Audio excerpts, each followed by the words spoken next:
पहला प्रश्न, 9 बजने को 10 मिनट हैं। इस वाक्य का शुद्ध रूप क्या होगा? तो देखिए, 9 बजने को 10 मिनट हैं, ये गलत है। यहाँ को नहीं आएगा, को की जगह क्या आना चाहिए? मैं आना चाहिए, क्योंकि 9 बजने में 10 मिनट की कमी है या 10 मिनट हैं, ये ऐसे सेंटेंस सही बनेगा। तो ऐसा हमारे किस ऑप्शन में है? 9 बजकर 10 मिनट हैं, 9 बजने में 10 मिनटें हैं, ये नहीं, गलत है। 9 बजने में 10 मिनट हैं, 9 बजने पर 10 मिनट हैं, तो ये सही क्या होगा? इसका सही होगा तीसरा। अगला प्रश्न देखते हैं। अगला प्रश्न है, कपिस और कपीस का अर्थ क्या है? तो यहाँ पर जो पूछा गया है कपिस और कपीस, तो आप ये याद रखेंगे कि समान उच्चारण वाले शब्दों के अर्थ जरूर पूछे जाते हैं। तो कपिस का अर्थ होता है मटमैला, और कपीस हनुमान जी को भी कहा जाता था, यानी कि ये बंदर। ठीक है, तो ये जो है कपिस का अर्थ है मटमैला और कपीस का अर्थ है बंदर, तो ये आप याद रखेंगे। तीसरा प्रश्न है, पेड़ों पर मैना बैठी है। इस वाक्य का शुद्ध रूप क्या होगा? तो देखिए, पेड़ों पर मैना बैठी है, यानी कि पेड़ों पर, यानी कि पेड़ बहुवचन है, तो यहाँ पर बहुवचन तो ठीक है, लेकिन मैना एक है, तो ये अधिक पेड़ों पे कैसे बैठ सकती है ना? तो इसका सही क्या होगा? पेड़ पर मैना बैठी है। तो ऐसा किस ऑप्शन में है? पेड़ पर मैना बैठी है, यानी कि पहले में ही है। इसका राइट आंसर 1 है। चौथा प्रश्न है, छंद का नाम बताएं। देखिए, ये छंद से प्रश्न काफ़ी बनते हैं, आगे भी काफ़ी बनने की संभावना है, तो इनके कुछ रूल्स होते हैं जिन्हें आप पढ़ सकते हैं, साथ में यहाँ पे भी आप देख सकते हैं। छंद वास्तव में 3 प्रकार की होती हैं। 3 प्रकार की छंदों में एक होती है वर्णिक छंद, दूसरी मात्रिक छंद, तीसरी होती है मुक्तक छंद। लेकिन जो मुक्तक होती है, ये इस पर वर्ण और मात्राओं का कोई भी प्रतिबंध नहीं होता है, इसलिए यहाँ से प्रश्न कम ही बनते हैं। तो वर्णिक और मात्रिक 2 छंदों पे हमें विशेष करके यहाँ ध्यान देना होता है पहचानने की जब बात आती है तो। लेकिन यहाँ अगर हम ऑप्शन देखें तो ये सभी जो ऑप्शन हैं, ये ऑप्शन मात्रिक छंद के ही हैं, यहाँ वर्णिक छंद के नहीं हैं। अगर वर्णिक छंद के ये ऑप्शन होते तो हम इन्हें देखते कि मतलब जिसमें सभी चरणों के वर्णों की मात्रा अगर समान होती तो ये वर्णिक छंद में हम काउंट करते या ऐसा देखते। लेकिन यहाँ पर जो है सभी ऑप्शंस जो है मात्रिक छंद के दिए गए हैं, तो हमें मात्रिक छंद में से ही पहचानना है। और मात्रिक छंद की अगर हम बात करें तो यहाँ करना क्या होता है? मात्राओं की काउंटिंग की जाती है। तो जो सभी चरण होते हैं उनमें मात्राओं की संख्या जो है समान होती है, या फिर 1, 3 सम या विषम का अंतर चलता है। ठीक है, और जब मात्राओं की काउंट होती है तो मात्राएं 2 प्रकार से काउंट की जाती हैं। एक होती है लघु और एक होती है दीर्घ। लघु को ही ह्रस्व बोलते हैं और दीर्घ को गुरु बोलते हैं। ठीक है, हिंदी में लघु की जब मात्रा काउंट की जाती हैं तो ये इसे एक डंडे के रूप में, जिसे एक पाई रेखा बोलते हैं, इसमें डिनोट करते हैं और इसकी संख्या 1 मानी जाती है। ठीक है, इसकी संख्या 1 मानी जाती है। दीर्घ को हम कुछ एस के रूप में ऐसे करते हैं, जिसे एक वर्तुल रेखा के रूप में डिनोट किया जाता है और इसकी संख्या 2 मानी जाती है। तो हमें यही काउंट करनी होती हैं। अब काउंट करते समय हमें इनका कुछ ध्यान रखना होता है। जैसे लघु में कौन कौन सी काउंट होंगी? एक तो अपनी आ होगी, ई, छोटा ऊ, रा, ऋषि, और उसके बाद में एक और आप याद रखेंगे, ये चंद बिंदु वाली। ठीक है, इसे भी आप याद रखेंगे, ये भी इसी में काउंट की जाती है। अगर हम दीर्घ की बात करें तो दीर्घ में बाकी बचे जितने भी स्वर आते हैं ये सभी दीर्घ में काउंट किए जाते हैं, तो आप इन्हें याद रखेंगे। साथ में ही आप ये भी याद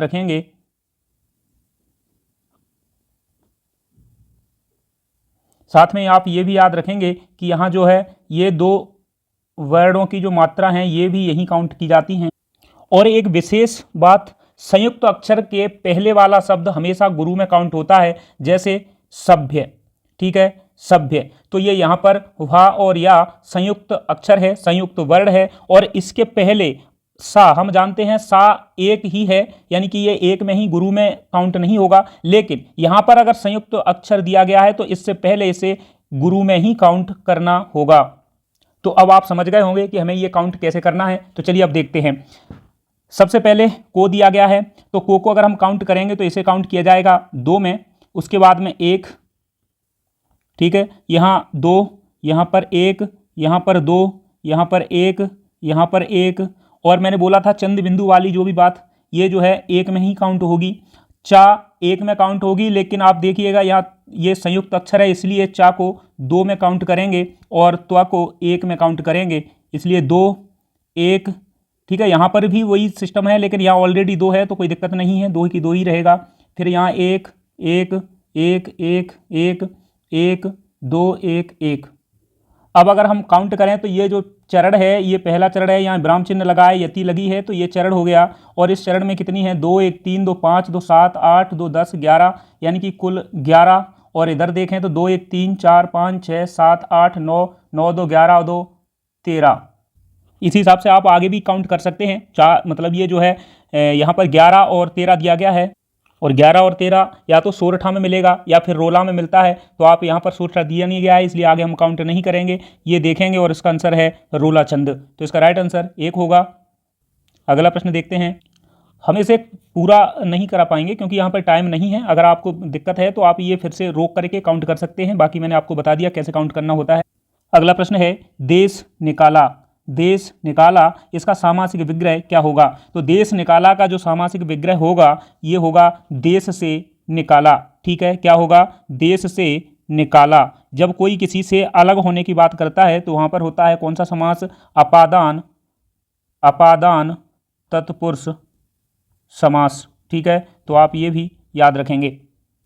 अगला प्रश्न है संक्षिप्तीकरण करते समय हमें क्या ध्यान रखना चाहिए? ठीक है, या क्या इसमें आवश्यक होता है? तो आप याद रखेंगे कि ये छोटे एग्जाम्स में संक्षेपण, पल्लवन, भाव पल्लवन इत्यादि प्रश्न नहीं बनते हैं, लेकिन मध्य प्रदेश पुलिस एसआई में जरूर ऐसे प्रश्न आते हैं, तो आप इन्हें भी पढ़ के ही जाएंगे। संक्षिप्तता एवं प्रवाहकता, संक्षिप्तता एवं प्रवाहात्मकता को बनाए रखना भी अत्यंत आवश्यक होता है। तो इसमें जो है राइट आंसर एक होगा, यानी कि प्रवाहात्मकता और संक्षिप्तता ये दो चीज़ें आवश्यक हैं।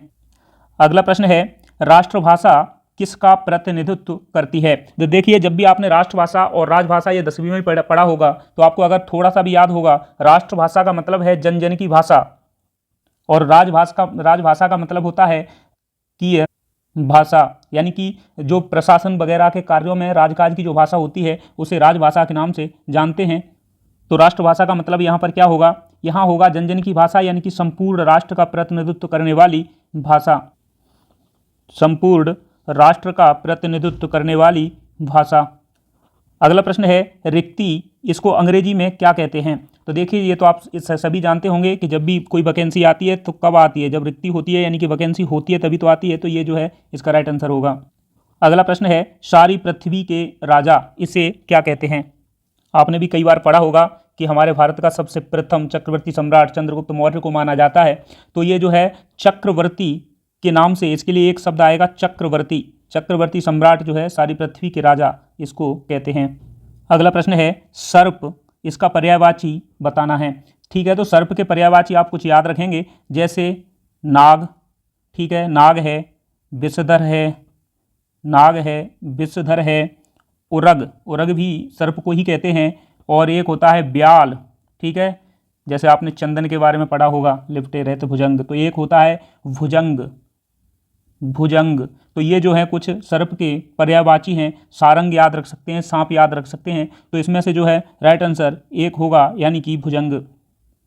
अगला प्रश्न है सिने एक्सप्रेस, ये कहाँ से प्रकाशित होती है? सिने एक्सप्रेस की बात करें तो ये 1959 से मध्य प्रदेश के इंदौर से प्रकाशित होने वाली हिंदी की एक फिल्मी साप्ताहिक पत्रिका है। अगला प्रश्न है आईना, इसको खड़ी बोली में क्या कहते हैं? आईना को खड़ी बोली में आईना या आईना इसको कहते हैं शीशा और दर्पण, यानी कि शीशा या दर्पण जो है इसको कहते हैं। अगला प्रश्न है औचट, इसको खड़ी बोली में क्या कहते हैं? औचट को खड़ी बोली में कहते हैं आवश्यकता से अधिक होना या ज़्यादा होना। अगला प्रश्न है वृत्ति या मजदूरी को अंग्रेजी में क्या कहते हैं? वृत्ति या मजदूरी को अंग्रेजी में कहते हैं वेज। ठीक है, अगर आपने हिंदी साहित्य पढ़ा होगा तो उसमें भी ऐसे पारिभाषिक शब्द दिए गए हैं, तो इसका राइट आंसर होगा एक। अगला प्रश्न है वह देर में सोकर उठता है, इस वाक्य का शुद्ध रूप क्या होगा? देखिए, ऐसे वाक्य कई बार पूछे गए हैं प्रश्नों में, तो आप याद रखेंगे वह देर में सोकर उठता है, इसका मैं जो यहाँ दिया गया है ये गलत है, वह देर से सोकर उठता है, ये सही होगा। और ऐसा हमारे किस सेंटेंस में है, वह देर सोकर, ये तो वैसे ही गलत है, बोलने में ही गलत हो रहा है। वह देर से सोता है, देर से सोता है ये सही है, लेकिन ये इसका सही नहीं है, ठीक है। वह देर से सोकर उठता है, ये इसका जो है सही होगा, यानी कि इसका राइट आंसर 3 होगा। अगला प्रश्न है बच्चे, बच्चे और बूढ़े ये किस शब्द युग्म के अंतर्गत आते हैं। देखिए किसी भी जीवन की प्रारंभिक अवस्था बच्चे होते हैं और अंत अवस्था बूढ़े होते हैं, तो ये एक दूसरे के क्या होंगे, ये एक दूसरे के विलोम होंगे, ठीक है। इसका राइट आंसर 2 है। ऐसे कई एग्जाम्पल भी होते हैं, जैसे बाल्यावस्था, वृद्धावस्था, भाई बहन, माता पिता। अगला प्रश्न है रस का नाम बताओ, ठीक है। तो रस इसमें पूछा गया है विंध्य के वासी उदासी तपोव्रतधारी महाविन नार दुखारे गौतमतीय तरि तुलसी सो कथा सुनबे मुन वृंद सुखारे हे शिला सब चंद्रमुखी पर से पद मंजुल कंज तिहारे कीनी भली रघुनायक जू करुणा कर कानन को पगुधारे। देखिए ये कहना ये चाहते हैं कि विंध्य के वासी हैं और काफ़ी ये उदास हैं, ये व्रत और तप को धारण करने वाले भी हैं, लेकिन ये बिना नार के यानी कि बिना स्त्री के दुखी हैं। गौतमतीय तरी यानी कि आपने सुना होगा कि गौतम की जो नार थी अहिल्या, उनको भगवान श्री कृष्ण ने पैर लगाने से यानी कि उस पत्थर में पैर लगाने से ये नारी बन गई थी। तो वहीं से ये प्रसंग लिया गया है कि हे तुलसी, ये गौतम की नार जो तारी थी उसी कथा को सुनकर के जो ये मुनि हैं ये खुश हो जाते हैं और कहते हैं कि हे भगवान, आपने बहुत अच्छा किया यहाँ यानी कि कानन यानी कि जंगल में पैर रख करके, बहुत अच्छा किया। अगर आप पत्थरों से सभी पत्थरों पे पैर रखेंगे तो ये सभी नारी बन जाएंगी और हमें नारी मिल जाएंगी। तो ये जो है हास्य रस का एक उदाहरण है, क्योंकि सभी पत्थर जो है नारी नहीं बन सकते, तो यहीं से ये प्रसंग लिया गया है। अगला प्रश्न है, यहाँ रस का नाम बताना है आपको। ये जथा पंख बिन खग अतिदीना मन बिन फन करेवर करहीना असमम जीवन बंधु बिन तोही जो जड़ देव जिया वह मोही। ये पंक्तियां रामायण की उस अवस्था को बताती हैं जब भगवान राम अपने भाई लक्ष्मण की मतलब मूर्छित अवस्था को देखते हैं, तो ये कहते हैं कि जैसे पंख के बिना पक्षी वैसे ही फन के बिना सर्प और सूंड के बिना हाथी उस अवस्था, या कहते हैं कि पंख के बिना पक्षी, सर्प के बिना सांप, माफ कीजिएगा, फन के बिना सांप और सूंड के बिना हाथी का वैसे जीवन है, वैसे ही हमारा जीवन भी तुम्हारे जाने से सेम हो जाएगा। तो ये जो है यहाँ पर करुणा अपनी दिखा रहे होते हैं, तो यहाँ पर जो है करुण रस होता है। अगला प्रश्न है कर का अर्थ क्या है। देखिए ये शब्द काफी पूछा गया है, कई बार पूछा जाता है। आप सभी जानते हैं कि एक शब्द के कई अर्थ भी होते हैं, तो ऐसे प्रश्न एग्जाम में आते हैं। कर का एक अर्थ होता है टैक्स, और कर का एक अर्थ होता है हाथ, कर का एक अर्थ होता है किरण। तो इसका राइट आंसर होगा 4। अगला प्रश्न है आदि का अर्थ क्या है। देखिए आदि मतलब किसी भी काम का श्री गणेश करना यानी कि प्रारंभ करना, ये जो है आदि का अर्थ होता है। आदि अंत का है लास्ट, आदि मतलब प्रथम, तो ये आपको याद रखना है।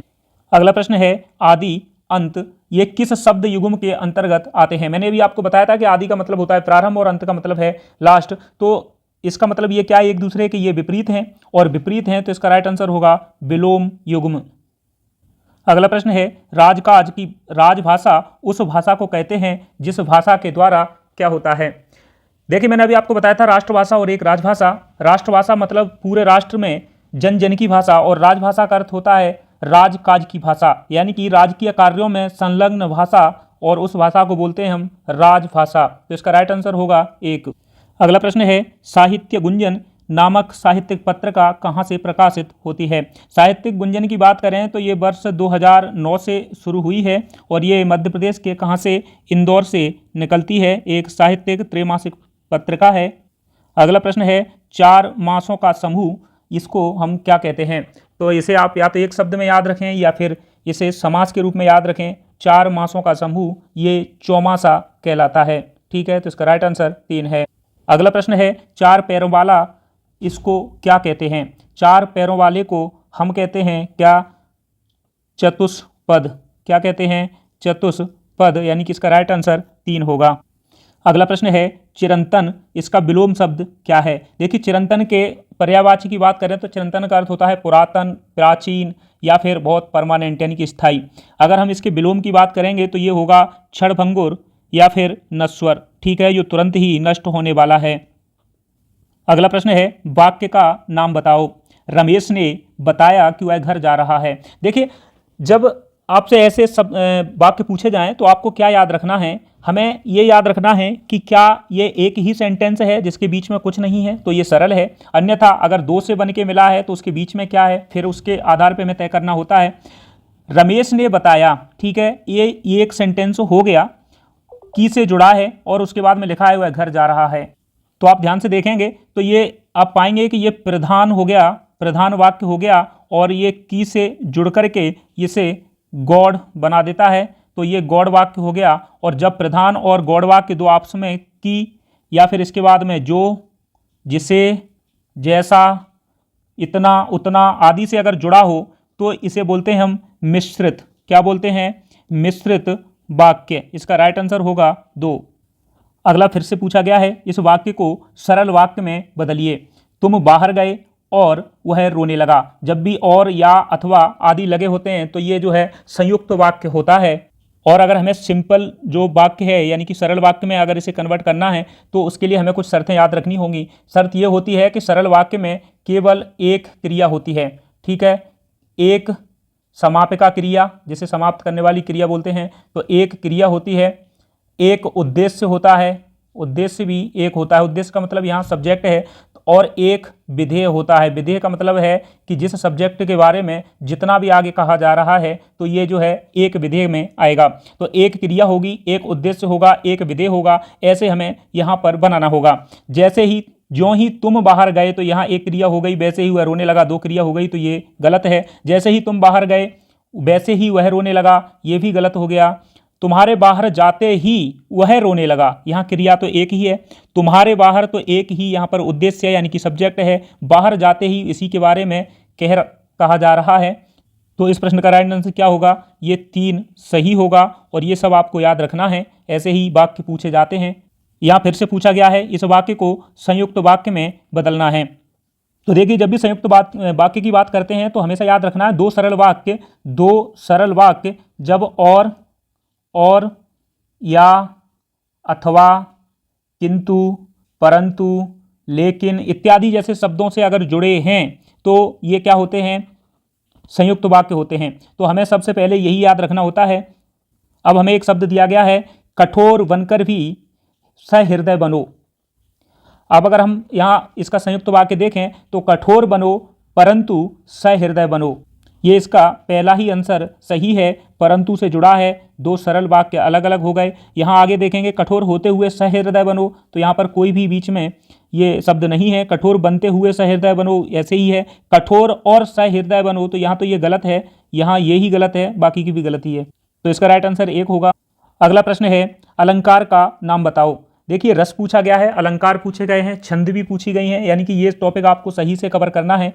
अलंकार का नाम बताना है। यहाँ पे हनुमान की पूंछ में लगन न पाई आग, लंका सिगरी जल गई, गए निशाचर भाग।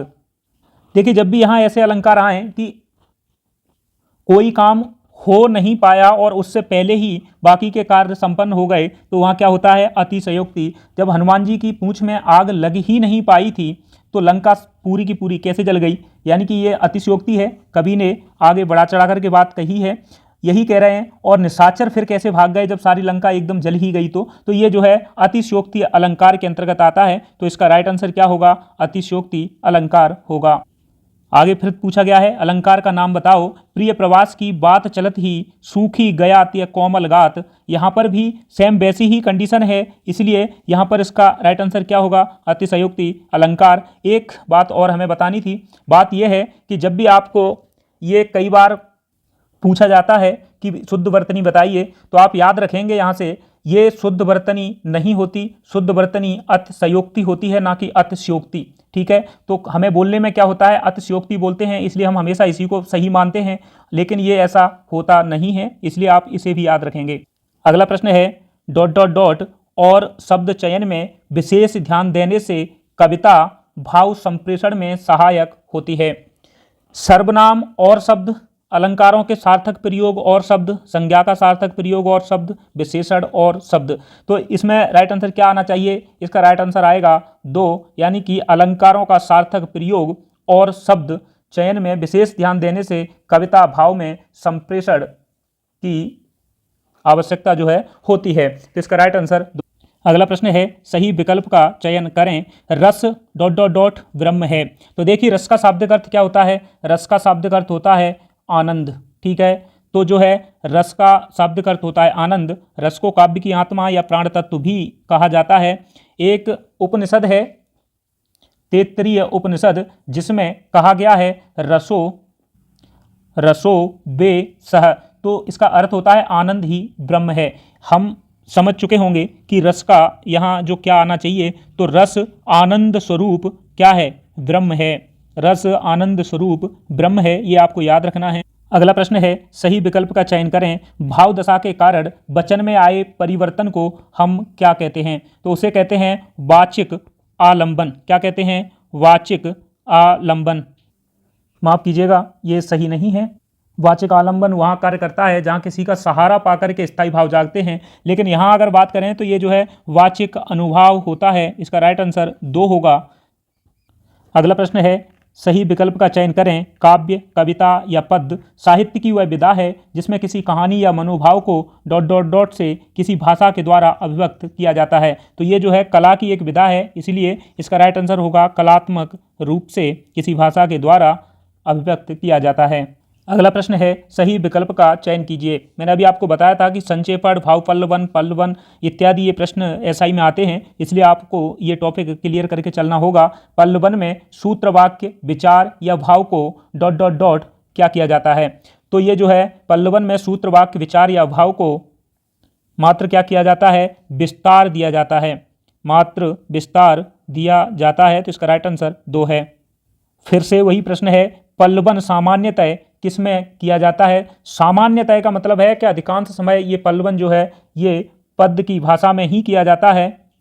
माफ कीजिएगा, गद्य की भाषा में ही किया जाता है, लेकिन कभी कभी पद्य की भाषा में भी होता है, इसलिए सामान्यतः शब्द का यूज किया गया है। सामान्यतः, प्रायः ये शब्द आते हैं, तो इसका मतलब है कि अधिकांश समय। ठीक है, तो अधिकांश समय गद्य की भाषा में होता है, लेकिन कभी कभी ये पद्य की भाषा में भी हो सकता है। अगला प्रश्न है, सही विकल्प का चयन करना है। संक्षिप्तीकरण करते समय हमें क्या करना चाहिए या क्या नहीं करना चाहिए? तो पहला ऑप्शन है अलंकृत शैली का प्रयोग नहीं करना चाहिए।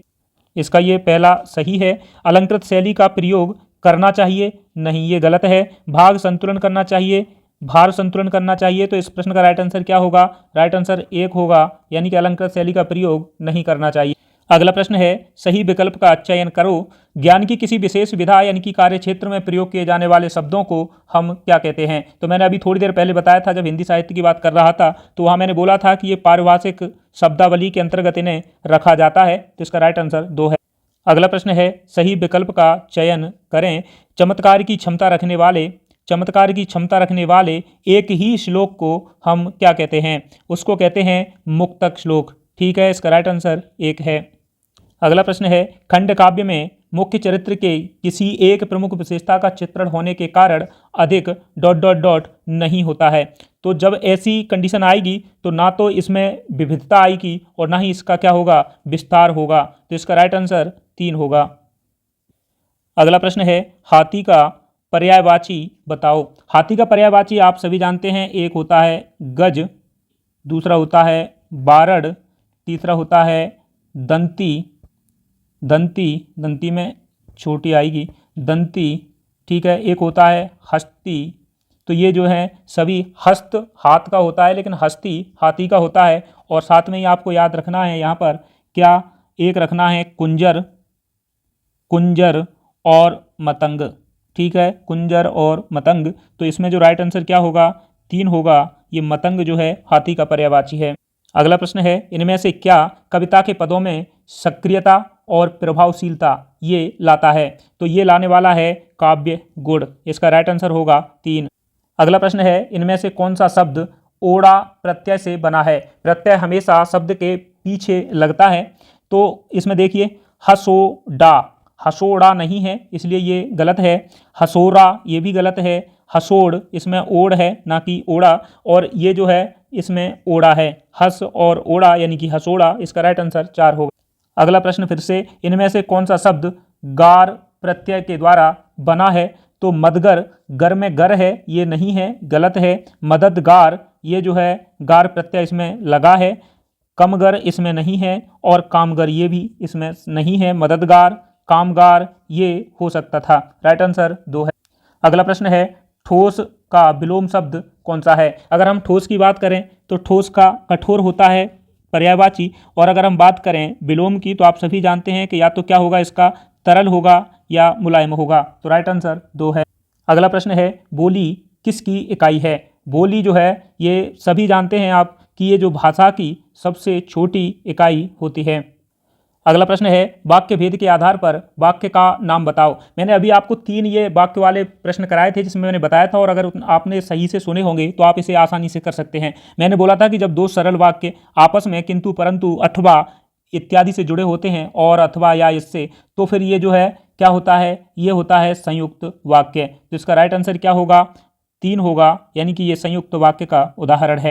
अगला प्रश्न है, नीचे दिए गए वाक्य के लिए सटीक मुहावरा बताना है। ठीक है, बहुत अधिक परिश्रम करने वाला, कोल्हू का बैल, बैलगाड़ी का बैल, मेहनती, कामकाजी। तो आप समझ गए होंगे इसका राइट आंसर क्या है, कोल्हू का बैल। ठीक है, कोल्हू का बैल जो है बहुत अधिक परिश्रम करने वाला होता है, इसका अर्थ। अगला प्रश्न है, नीचे दिए गए वाक्य के लिए सही मुहावरा बताइए। राम उससे जब पुस्तक मांगने लगा तो वह ... करने लगा। तो यहाँ पर सही शब्द आने वाला है, उसका नाम है आना कानी करना। ठीक है, आना कानी करना मतलब ना तो हाँ करना ना करना, और ना करने के उद्देश्य से आना कानी करना, ताल मटोल करना। तो उसका राइट आंसर क्या होगा? ये होगा 3। 51वां प्रश्न है, नीचे दिए गए वाक्य के लिए सही मुहावरा बताइए। आप मुहावरा भी तैयार करके रखेंगे क्योंकि मुहावरे से भी 3 से 4 प्रश्न बनते हैं। तो मुहावरा यहाँ कौन सा सही फिक्स होगा? कुर्सी की होड़ ने सरकार को जनता की ठोकरों में गिरा दिया, नहीं। पैरों में गिरा दिया, नहीं। आंखों में गिरा दिया। तो देखिए सही मुहावरा होता है, कुर्सी की होड़ ने सरकार को जनता की नजरों में गिरा दिया, जिसके लिए यहां नजरें नहीं है, तो इसका राइट आंसर होगा आंखों में गिरा दिया। तो इसका राइट आंसर 3 है। अगला प्रश्न है, नीचे दिए गए वाक्य के लिए सही मुहावरा बताइए। युवकों को ... होने पर ही विवाह करना चाहिए। ये बहुत सिंपल है और प्रचलित भी है। आप सभी जानते हैं कि किसी को भी अपने पैरों पर खड़े होने के बाद ही शादी करनी चाहिए, विवाह करना चाहिए। तो इसके लिए 3 सही होगा। अगला प्रश्न है, नीचे दिए गए मुहावरे का अर्थ बताइए। मुहावरा दिया गया है दाग लगना। दाग लगने का मतलब क्या होता है? आप सभी जानते हैं, कोई भी प्रश्न लगना या कलंक लगना। ठीक है, यानी कि लोग कहते हैं कि उसकी वर्दी पे दाग नहीं लगा, रिटायर होते तक उसकी वर्दी पर कभी दाग नहीं लगा, या फिर वो उसकी वर्दी तो दागी है। तो ये जो है कलंक से संबंध है इसका। अगला प्रश्न है, नीचे दिए गए शब्दों के अर्थ बताइए। मैंने अभी बताया था कि जो समोच्चरित शब्द होते हैं उनके अर्थ पूछे जाते हैं, इसलिए आप इन्हें काफ़ी अच्छे से याद रखेंगे। एक दिया गया है आपको अमूल, और दूसरा दिया गया है अमूल्य। ठीक है, अमूल में अगर आप देखेंगे तो देखिए आ प्लस मूल है। मूल का मतलब होता है जड़, और आ ये जब लग जाता है तो ये नेगेटिविटी बताता है। तो ये क्या हो गया? जड़ रहित। तो जड़ रहित इसमें जकड़ रहित है, जाल रहित है, जड़ रहित है। तो एक तो ये हो गया। दूसरा है अमूल्य, मतलब जिसकी कीमत से भी बहुत कीमती होना, यानी कि बहुत ज़्यादा कीमती। तो ये है अमूल्य। तो जड़ रहित और कीमती, अमूल और अमूल्य का अर्थ होगा। अगला है, फिर से वैसे ही पूछा गया है, नीचे दिए गए शब्दों के अर्थ बताइए। एक दिया गया है आपको असाध्य, दूसरा है असाधु। असाध्य मतलब साध्य का मतलब होता है साधने योग्य या करने योग्य, और असाध्य है तो बहुत ज़्यादा क्या हो गया? न करने योग्य यानी कि कठिन। तो यहाँ पर कठिन आपको 3 में दिया गया है। असाधु, असाधु का अर्थ वही फिर आ लग गया है। तो जो साधु नहीं है यानी कि जो सभ्य नहीं है, तो ये क्या होगा? ये होगा दुष्ट। ये दुष्ट लिखा है इसलिए गलत है। दूसरा ये, इसका राइट आंसर क्या होगा? इसका राइट आंसर होगा 4। अगला फिर से, अबली और आविल का अर्थ क्या है? तो देखिए अबली का अर्थ होता है पंक्ति, अबली का अर्थ होता है पंक्ति। तो पंक्ति ये 2 में दिया गया है। और आविल का अर्थ क्या होगा? आविल का अर्थ होगा गंदा। तो इसका राइट आंसर 4 होगा। अगला प्रश्न है, पंच पात्र, इसमें कौन सा समास है? पंच पात्र मतलब 5 पात्रों का समूह, यानी कि इसमें 5 जो आया है संख्या को डिनोट कर रहा है, इसलिए इसमें क्या होगा, द्विगु समास होगा। इसका राइट आंसर 3 होगा। अगला प्रश्न है, रस का नाम बताना है। प्रिय पति वह मेरा प्राण प्यारा कहाँ है, दुख जलद निमंग का सहारा कहाँ है। अब तक जिसको मैं देख के जी सकी हूँ, वह हृदय हमारा नेत्र तारा कहाँ है। तो इसमें आपको रस बताना है, प्रिय पति वह मेरा प्राण प्यारा कहाँ है, दुख जलद का सहारा कहाँ है, अब तक जिसको देख देख करके मैंने जिया है, वह हृदय हमारा नेत्र तारा कहाँ है। तो इसमें आप सभी देख रहे हैं, इसमें क्या हो रहा है, करुणा दिखाई जा रही है, करुणा का भाव उत्पन्न हो रहा है, इसलिए इसमें क्या है, करुण रस जो है इसमें है। अगला प्रश्न है, सही विकल्प का चयन करें।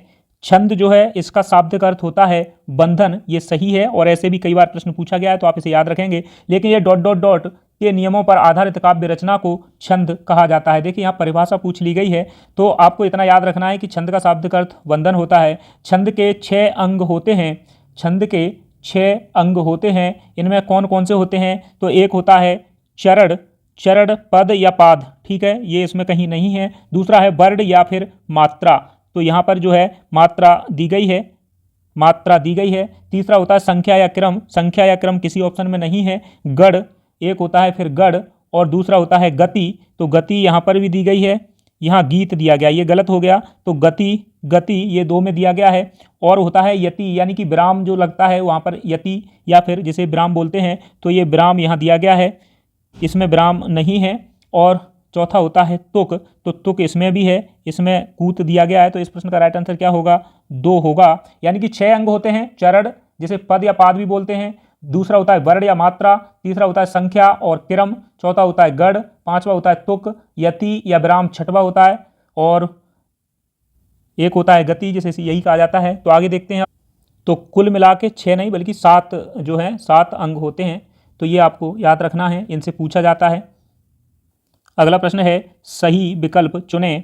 डॉट डॉट डॉट से व्यंग्यार्थ का बोध होता है, तो यहाँ आपको दिया गया है अभिधा शब्द शक्ति से, अलंकारों से, व्यंजना शब्द शक्ति से, लक्षणा शब्द शक्ति से। अगर हम बात करें शब्द शक्तियों की तो ये 3 रूपों में हम डिवाइड कर सकते हैं, एक है, दूसरा है, तीसरा है, ये तीनों ही रूपों में से जो है डिवाइड किया जा सकता है। तो अभिधा जो होता है, ये अभिधा शब्द शक्ति से ऐसे शब्द बनते हैं, ऐसे अर्थ निकलते हैं जैसे किसी चीज की मुख्य अर्थ का बोध हो।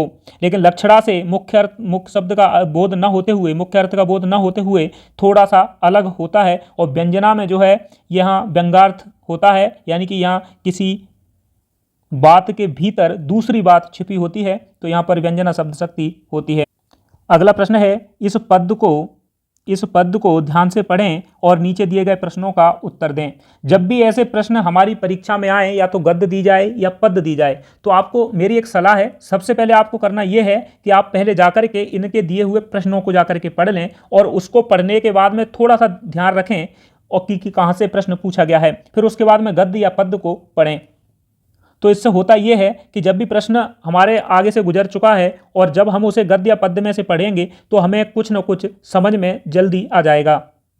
जैसे पहला प्रश्न दिया गया है, हवा अपना परिचय किस प्रकार दे रही है। तो हमें ये याद रखना है कि हवा अपना परिचय किस प्रकार दे रही है, ये हवा के बारे में कुछ कहा गया होगा। दूसरा है, इस काव्यांश का शीर्षक बताना है, ठीक है, तो ये शीर्षक कैसा होगा ये हम आगे पढ़ के उसमें पता करेंगे। अगला प्रश्न फिर से पूछा गया है, हवा की क्या क्या विशेषताएं बताई गई हैं। तो देखिए हवा की काफ़ी विशेषताएं इसमें बताई गई होंगी, लेकिन यहाँ पे काफ़ी बारीक से ऑप्शन रखे गए हैं, इसलिए इसे थोड़ा सा देखना पड़ेगा, पढ़ के तभी सही से कन्फर्म कर पाएंगे। और फिर से प्रश्न है, बसंती हवा को मस्तमौला क्यों कहा गया है, तो ये भी हम वहीं से पता करेंगे। और फिर से प्रश्न है, बसंती हवा को एक अजीब मुसाफिर की संज्ञा क्यों दी गई है। ये प्रश्न थे जिन्हें हम पढ़ चुके हैं, अब हम उस पद को पढ़ेंगे। तो देखिए यहाँ दिया गया है, हवा हूँ हवा में, हवा हूँ हवा में, बसंती हवा हूँ। कौन सी हवा हूँ, बसंती हवा हूँ। सुनो बात मेरी बड़ी बावली हूँ, तो ये जो बावली भी दिया गया है, बड़ी मस्त मौला हूँ, ठीक है। न कुछ फिक्र है बड़ी ही निडर हूँ, ठीक है, फिक्र है निडर हूँ। जिधर चाहती हूँ उधर घूमती हूँ, मुसाफिर अजब हूँ। अब देखिए, अब हमारे जो प्रश्न हैं इनके आंसर हमें मिल जाएंगे। हवा अपना परिचय किस प्रकार दे रही है? हवा अपना परिचय बसंती हवा के रूप में दे रही है, हवा अपना परिचय गर्मी की हवा के रूप में दे रही है, हवा अपना परिचय हवा के रूप में दे रही है, या फिर अपना परिचय पूर्वी हवा के रूप में दे रही है। तो मैंने आपको बताया था कि ये जो है बसंती हवा की बात कर रही है, तो इसका राइट आंसर 1 होगा। अब अगला प्रश्न पूछा गया था कि इस काव्यांश का शीर्षक बताना है, तो ये कौन सी हवा है? पूर्वी हवा है, पश्चिमी हवा है, बसंती हवा है, बेफिक्र हवा है? इसमें से कौन सा शीर्षक हो जाना चाहिए था? देखिए, हवा के बारे में काव्य लिखा गया है, तो ये काव्यांश लिखा गया है, तो ये तो हवा तो आएगा, लेकिन और क्या बोल रही है? तो ये कह रही है बसंती हवा हूं, इधर से उधर घूमती हूं, तो इसका क्या होगा शीर्षक? इसका शीर्षक होगा 3, यानी कि बसंती हवा।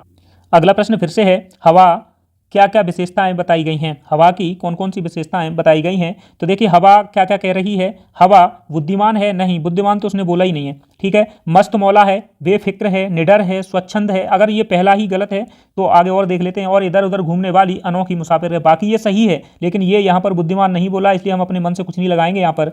हवा बावली है, मस्त मौला है, बेफिक्र है, निडर है, स्वच्छंद है, और इधर उधर घूमने वाली, अनोखी है, मुसाफिर है। अजब यानी कि अजब बोला है तो अनोखी है, और ये मुसाफिर है, तो ये जो है सही है, इसमें कोई गलती नहीं है। अगला, हवा बावली है, मस्त मौला है, बेफिक्र है, निडर है, स्वच्छंद है, और इधर उधर न घूमने वाली है, ये गलत है, ठीक है। हवा बावली, मस्त मौला, बेफिक्र, निडर, स्वच्छंद और इधर उधर घूमने वाली, अनदेखी मुसाफिर है, ये नहीं है। अनोखी हो सकती है, अजब हो सकती है, ठीक है। तो इसका राइट आंसर 2 हो गया। अगला प्रश्न फिर से, बसंती हवा को मस्त मौला क्यों कहा गया है? क्योंकि वह फिक्र के साथ डरपूर्वक इधर उधर घूमती रहती है। डरपूर्वक नहीं, निडरता से घूमती है। हम पढ़ के आए कि निडरता से घूमती है, क्योंकि वह बिना फिक्र के निडरता पूर्वक घूमती नहीं है, ये भी गलत है। वो घूमती है, यही तो उसकी विशेषता है, इसलिए तो उसे मस्त मौला कहा जा रहा है, क्योंकि वह बिना फिक्र के निडरता पूर्वक इधर उधर नहीं घूमती है, ये भी गलत है। तो इसका ये आंसर सही होगा। अगला प्रश्न है, क्योंकि बसंती हवा को एक अजीब मुसाफिर की संज्ञा क्यों दी गई है? क्योंकि वह सभी जगह पर निखर रूप से मन मुताबिक घूमती है। नहीं, निखर ऐसा तो कुछ बोला नहीं है कि निखर है कि सुंदर है, उसने ये बोला है कि निडर रूप से, निडरता से, तो ये गलत है। क्योंकि वह सभी जगह पर निडर और स्वतंत्र रूप से मन मुताबिक नहीं घूमती है, ये गलत है, नहीं नहीं आना चाहिए था, क्योंकि वो तो घूमती है। क्योंकि वह सभी जगह पर निडर और स्वतंत्र रूप से मन मुताबिक घूमती है, तो आप बताइए, ये सही होगा, क्योंकि ऐसा ही हवा हमारी कर रही है, तो इसका राइट आंसर 3 होगा। आगे अगर देखें तो क्योंकि वह कुछ नहीं आएगा, वह सभी जगह की बात कर रहे हैं, ठीक है, तो ये गलत है। इस प्रकार से इसका राइट आंसर हो गया 3। तो आगे हमें एक फिर से अब पद्य की जगह गद्य दिया गया है, तो गद्य में ये कह रहे हैं, जो भी कहें, लेकिन उससे पहले हमें क्या देखना है? प्रश्न। और पहला प्रश्न है, दिए गए गद्यांश का उचित शीर्षक। शीर्षक तो प्रत्येक में पूछा ही जाएगा, तो आप इसे तो याद रखेंगे। दूसरा, इसमें प्रश्न पूछा गया है कि धरती पर कितने भाग पानी हैं। तीसरा प्रश्न है, हरियाली किसके कारण होती है। और चौथा प्रश्न है, हरियाली के विनाश का कारण क्या है। ठीक है, हरियाली के विनाश का कारण क्या है। और पांचवा प्रश्न दिया गया है, ऑक्सीजन हमें कहाँ से प्राप्त होती है। अब हम इसको पढ़ेंगे, तो देखिए, जो पढ़ते समय हम उन प्रश्नों को पढ़ के आए उनका ध्यान रखेंगे। पहला, उसी के हिसाब से हम इस पर टिक करते रहेंगे। जल का जीवन से बहुत महत्वपूर्ण संबंध है।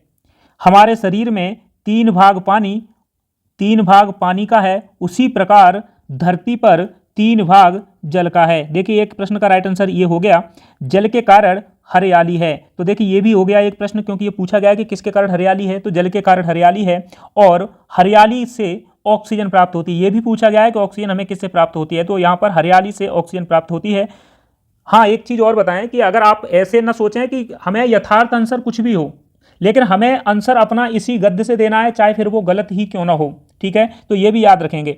परंतु आजकल लोग इंडस्ट्रीज तथा रिहायशी भवनों के नाम पर एवं गलत निर्णयों के कारण हरियाली का विनाश कर रहे हैं। किसके वजह से विनाश कर रहे हैं? तो देखिए, इंडस्ट्रीज, रिहायशी भवन और गलत निर्णय, इनके कारण हरियाली का क्या हो रहा है? विनाश हो रहा है। तथा जल का धरती से गलत दोहन किया जा रहा है। कहते हैं, जल ही जीवन है और बिन पानी सब सून, यानी जल के बिना हम जीवन की कल्पना ही नहीं कर सकते। जल के बिना सारी पृथ्वी का पर्यावरण प्रदूषित हो जाएगा, पृथ्वी रहने लायक नहीं रहेगी। इस कारण बस पृथ्वी मानव विहीन हो जाएगी। अब हम देखते हैं उन प्रश्नों को और उनके आंसर को। अब प्रश्न है इसका उचित शीर्षक क्या है। तो आप समझ गए होंगे इसका जो उचित शीर्षक होगा ये क्या होगा। जल की बात कर रहे हैं, जल का ही यहाँ महत्व दिखाया गया है। जल से हरियाली है, जल के वजह से हरियाली है, हरियाली की वजह से ऑक्सीजन है, उससे ही जीवन है। तो कहीं ना कहीं इसका क्या है, जल का महत्व है। तो इसका राइट आंसर क्या होगा, 2 होगा।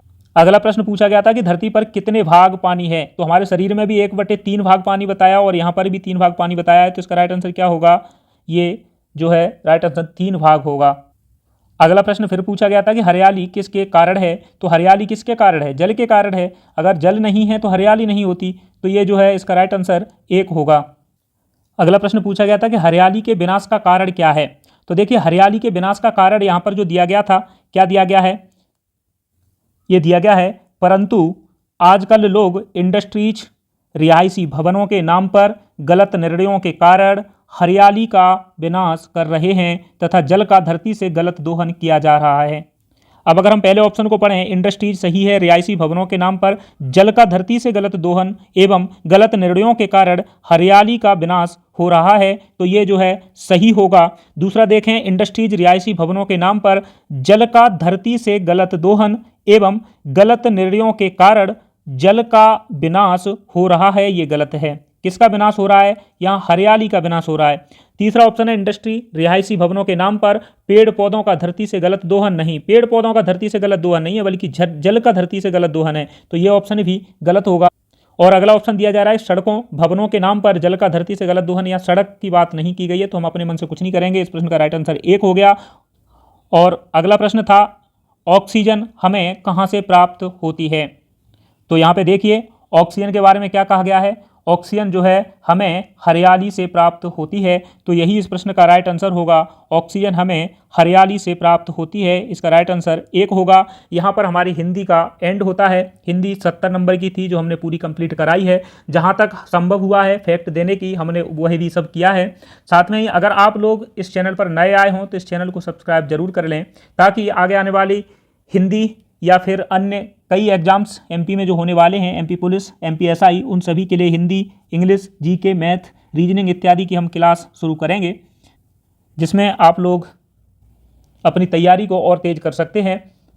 अगर वीडियो अच्छी लगी हो तो आप लाइक कर सकते हैं, कमेंट ज़रूर करें, साथ में ही अपने दोस्तों या किसी ग्रुप में वीडियो को शेयर भी करें।